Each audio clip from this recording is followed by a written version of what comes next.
Okay, let me show you one of these legs. One of these legs, it's I guess you would call it a fluted leg. I don't know if you can tell the detail in that leg, but see that? The flutes in it. It's going to be a little harder to get clean, get all this old finish off. So this is what I do. I go ahead and I have one coat on there. I go ahead and put me another coat on there. Wipe it on there real good. You can see that. There you go. Real good. Wipe it on there. Then I take this little wire brush I have, and I just rub it on there. Try to get in between those little areas, those little cracks in between the flutes there to try to roughen up that finish.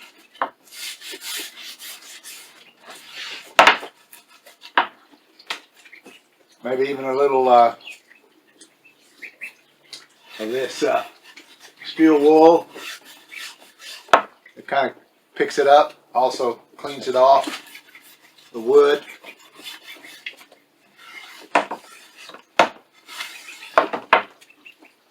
It makes a mess, I'll tell you that. That's why you gotta have gloves. Gotta have gloves. Okay. And I'll take this rag with a little bit of acetone on it. Put a little acetone on that rug, just a little bit. Try to wipe off as much of the excess as I can.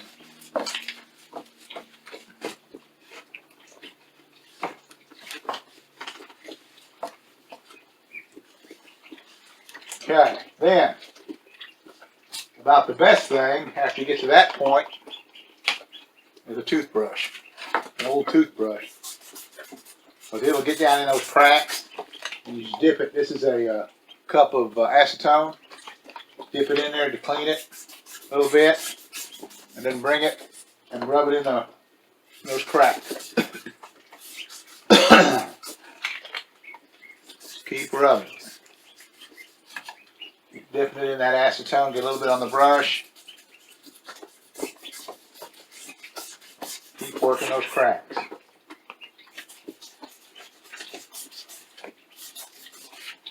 And occasionally grab your rag and wipe.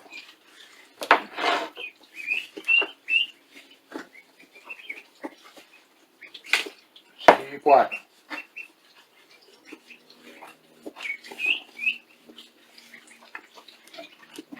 Okay, then get your brush, put in that acetone again, and then get those cracks.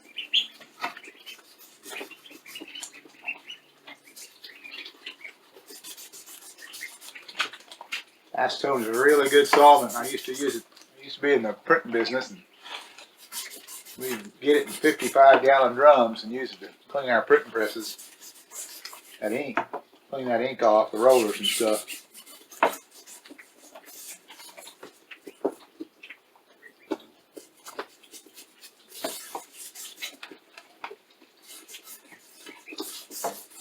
Okay, get that rag, wipe again.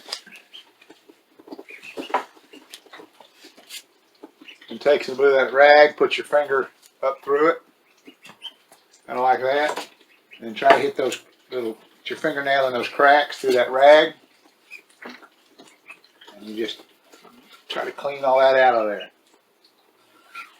Should be wet, should be ready to come on out with that acetone.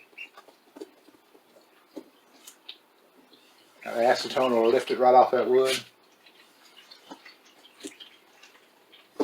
Clean it up.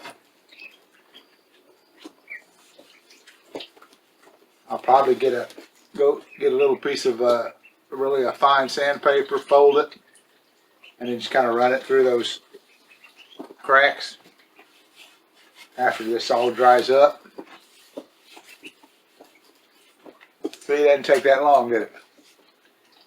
See how that all cleaned up out of there? You're not too far away from shooting some paint on this. So anyway, that's it's a messy process, but it's It's a lot easier trying to sand that with all those cracks and all that texture that flutes on this leg. It's really going to look nice, I think. Okay, I'll be back. Welcome back to Cotton Hill Farm. You know, the last time we talked about this piece of furniture, we had a really bad oil spot on it. And it looks like, after a few days of work, that we finally got this oil stain just about drawn up out of this wood, and hopefully we can put a little primer on it and then put the paint on top of that, and hopefully it won't come back through. So let me show you what we went through to get rid of this oil. First thing, like I showed you before, we started off with baking soda. We sprinkled about a 1/4 inch thick layer on that spot and let that set overnight. That helped, but it was still there. So then we went with the old mineral spirits on a rag and then rub on that and try to draw some of that oil out of there. We used that. Then we went to the old Dawn dishwasher detergent. Get you some water, put some Dawn in there, and stir it up real good, or you create foam. And then you take the foam, lay the foam on the stain, take a toothbrush and just rub on that.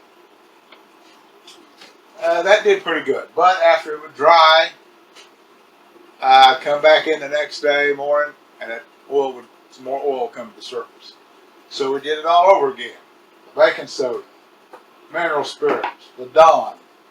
I even went using a piece of paper and an iron on a low setting and put the paper down over the spot, turn the iron on the low setting, and rub it on there and try to draw some of that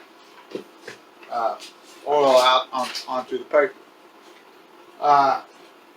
But we ended up having to do this about 3 or 4 times. Baking soda. Then one time I mixed the baking soda and the mineral spirits, made kind of a paste, and used that on there. But finally, I believe that we have solved this oil problem. So I've still got to let this dry a little bit more and sand it and get ready to put our primer on, and then we will, after that dries, then we'll put our paint over that. Now my wife really likes this color of paint here. It's called butterscotch. So I'm going to go ahead and use it. It's a paint and primer. It's one of those oops, they call it at Lowe's, where people get the paint and then they don't like it, and then Lowe's puts it on a discount, and so I paid $9 for this, and typically their paint's 20-something a gallon. Now, when I was restoring paint, of course, one of the things that would be relevant when I went to paint something was what paint was trending. What was the popular paint color at the time? Well, you can get online, you can look, but one way I kind of figured out what was popular at the time is I would go down to Lowe's, and every time I went to Lowe's, I would go by the paint department and see the paint that they had discounted. And it was remarkable how, one year I'd go down there and it would be a lot of shades of blue. And then it was maybe a few months later, it would start turning into shades of green. Then it went through shades of lavender, and purple, and pink. And it was like the trends. I was knowing the trends in paint by just going to Lowe's and look at the oops, their cans of oops, and I could see the colors people were trying, they were interested in. And then sometimes grays would show up, different types of grays. So to me, that's how I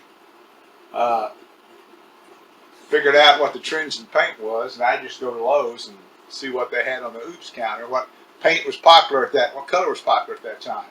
And so that's how I paint my furniture. And I never had any trouble selling furniture because it was painted the wrong colors, because going to Lowe's showed me what the popular color was. So that's the way I did it, and it seemed to be a pretty good way of figuring it out. So I'm going to let this dry a little bit. I'll put some sand on it, sandpaper on it, and then we'll paint it, and I'll be right back. Okay, dried up. I took my sander with some 220. I sanded this top down again. I blew it off with my air compressor, but then I also used a tack rag, and these tack rags really work good. They really get some of that dust off it. Even blowing them off with the air compressor doesn't seem to work. But anyway, so we got that done. So I'm going to go use a 4-inch roller, and with some of this Kills. You can see it here. This pretty common stuff. This Kills primer, and we're just going to, I'm using the roller if I can get a nice, smooth, consistent coat on this. Now, if I hadn't had this oil problem, I would probably just use that paint with the primer in it. But since I had this oil problem, I'm going to put this primer on top. Hopefully, that'll block any leftover of that stain.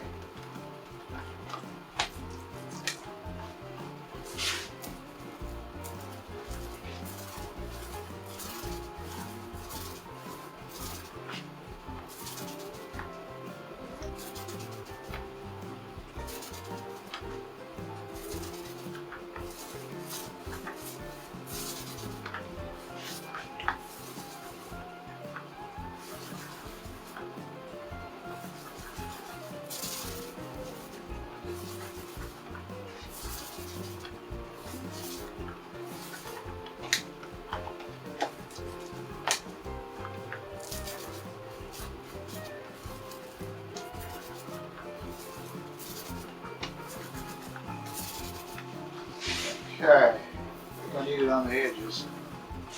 I'm going to get the top here.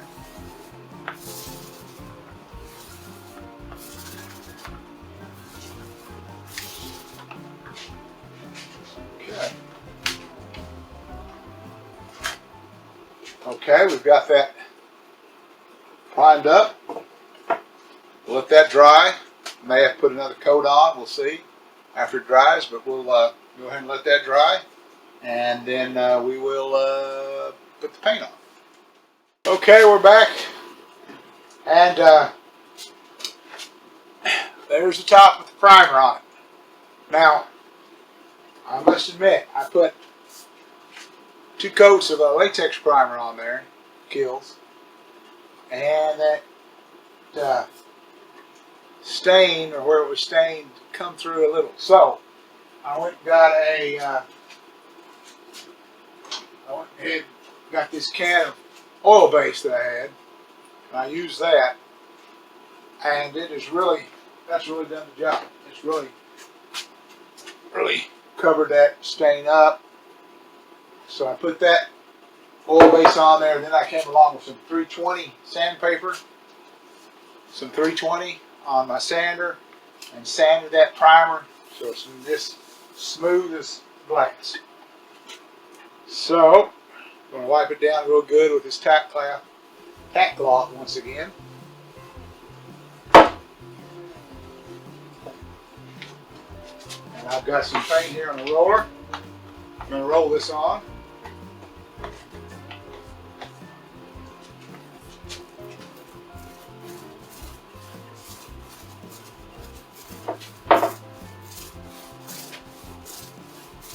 It'll take more than one coat for sure.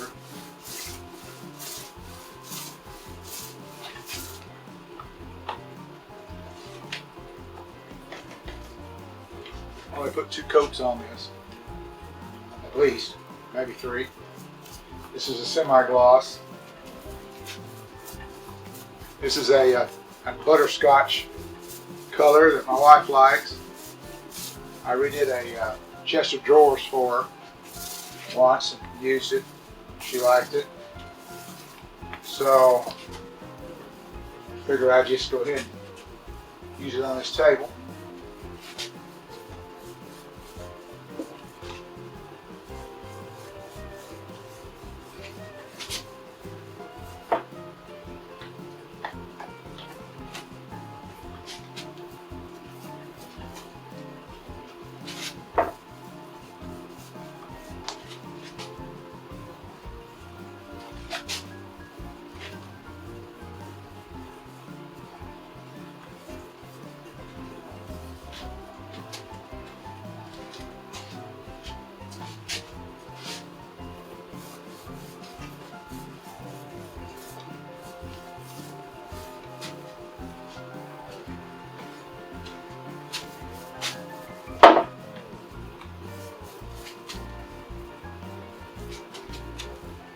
Okay.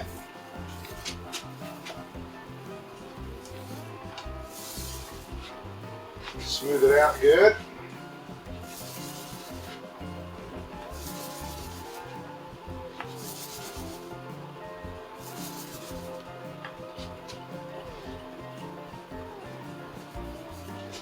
The edges smooth out.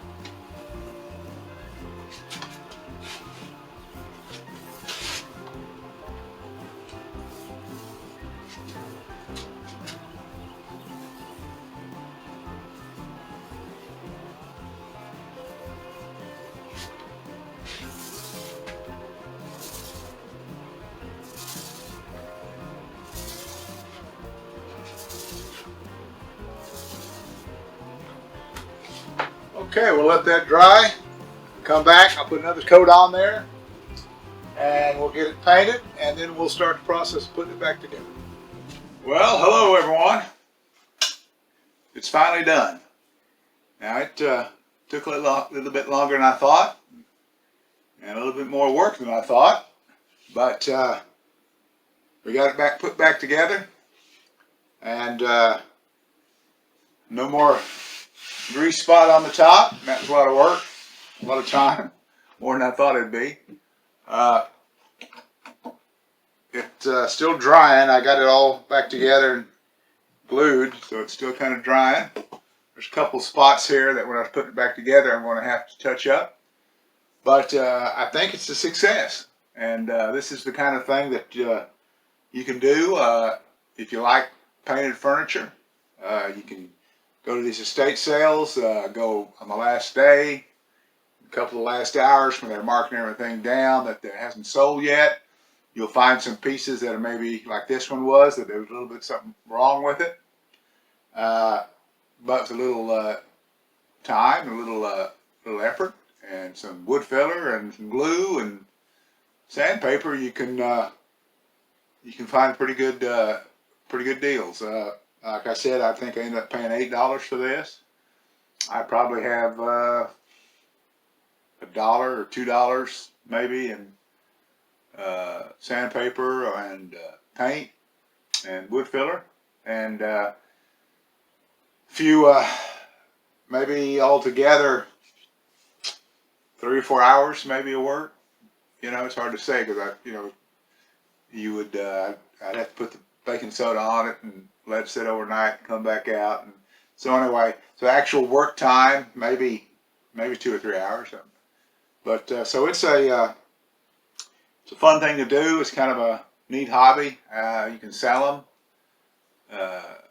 So people are interested in painted furniture and antique furniture. Now, if it's a real nice antique, of course I wouldn't paint it. I've got pieces in my house that I wouldn't paint because they're too nice and they're too, they're worth restoring to the original stain or a better stain, let's say, a more modern stain. So I don't paint everything, but on pieces like this that in a way don't have a lot of appeal, they're made with popular wood and they're not oak, and and so it's the stain may not look quite as good as it would on the oak piece. Then I paint it, and people like painted furniture.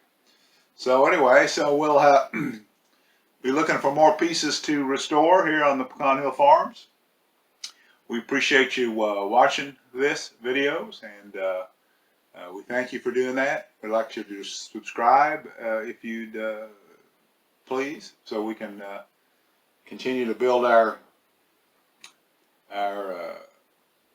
list of subscribers, and we can keep doing this. And hopefully, if y'all have always maybe been hesitant about doing it yourself, that you can see that if any guy like me can do it, anybody can do it. So thank you very much, and y'all have a wonderful day.